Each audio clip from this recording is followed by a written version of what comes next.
a questão que traz os processos de urbanização em países da África, da América Latina e da Ásia. Essa questão, na verdade, ela precisa pedir um pensamento sobre países periféricos e semiperiféricos. Relembrando rapidamente, você sabe que nós temos aqueles países centrais, tipicamente localizados onde? América do Norte, Europa Ocidental, o Japão. Então, fugindo desse clássico, nós temos quem? América Latina, África e Ásia como aquele mundo que compreende os países mais pobres e os países emergentes. Daí a gente chama dos países periféricos e dos semiperiféricos.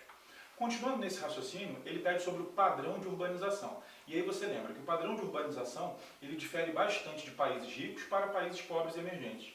Qual é a grande diferença? O país rico ele tem aquela urbanização que ela é lenta, ela é planejada e ela tende a colocar a população mais pobre mais próxima do centro.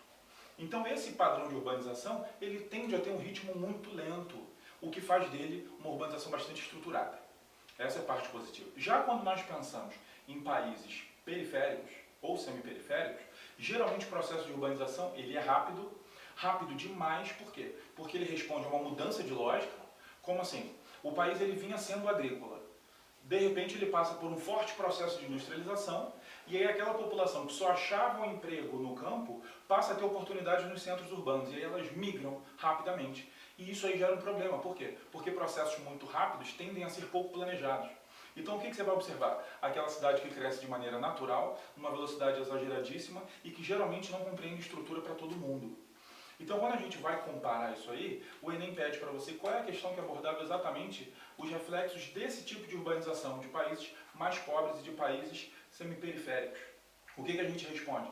Que ele tem uma forte relação nos processos demográficos, no processo de população. Ou seja, eu tenho aquela tendência a concentrar a população nos centros urbanos de maior destaque, eu não tenho uma distribuição homogênea no país, eu tendo a concentrar ele em alguns polos.